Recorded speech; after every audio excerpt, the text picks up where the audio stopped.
Ce problème est un classique du chapitre Travail et énergie. On étudie la descente d'un skieur qui pèse 80 kg. Il se laisse descendre le long d'une pente qui mesure 300 mètres et qui forme un angle de 22 degrés avec l'horizontale. On se demande quelle est sa vitesse en bas de la piste en supposant que les frottements sont négligeables. En l'absence de frottement, on sait qu'il faut appliquer le théorème de l'énergie mécanique. S'il n'y a pas de frottement, l'énergie mécanique se conserve et donc on aura EMA égale EMB. Pour ça, il nous faut poser deux points A et B. A, ça va être le haut de la piste et B, le bas de la piste. Il est intéressant de noter tout de suite que la vitesse en A est nulle puisque le skieur, on l'a vu, part à l'arrêt. Et ZB égale 0 puisqu'on va poser l'origine des altitudes justement en bas de la piste. L'énergie mécanique se décompose en énergie potentielle de pesanteur et en énergie cinétique. C'est valable bien sûr pour A et B. L'énergie cinétique, c'est 1/2 de mv carré. L'énergie potentielle de pesanteur, c'est mgz, à nouveau pour A et pour B. Ici, on pense bien simplifier, puisqu'on a VA, la vitesse initiale qui est nulle, puisque le skieur part à l'arrêt, ZB qui vaut 0. Donc on n'a plus que deux termes.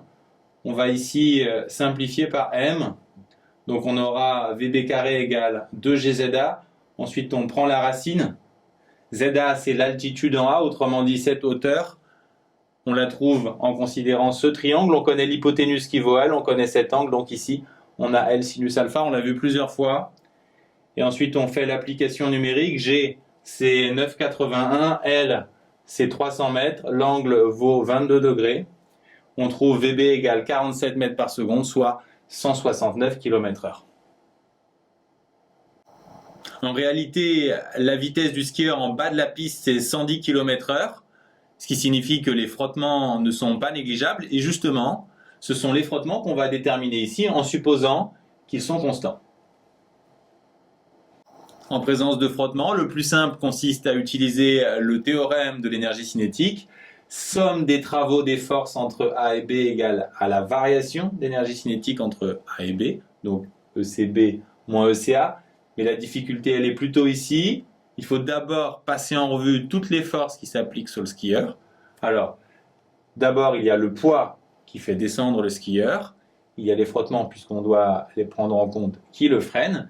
Et puis, la force qui l'empêche de s'enfoncer dans le sol, c'est la réaction du support qui est perpendiculaire au déplacement. Donc on peut traduire cette somme par travail du poids plus travail de la réaction du sol plus travail des frottements. Le travail du poids, c'est plus ou moins mgh. Puisqu'on descend, c'est plus mgh.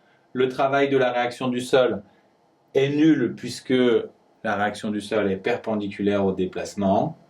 Et le travail de la force de frottement, puisque les frottements s'opposent au déplacement, ça sera moins F AB. Enfin, delta EC, on l'a dit, c'est ECB moins ECA.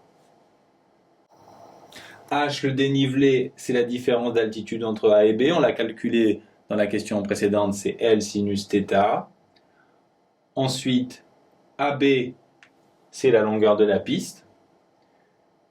ECB, c'est 1/2 de mvb carré. Et l'énergie cinétique en A vaut 0, puisque la vitesse en A, on l'a déjà vu, est nulle. On cherche F, donc on va l'isoler. On va d'abord faire plus FL des deux côtés et enlever des deux côtés 1/2 de mvb carré.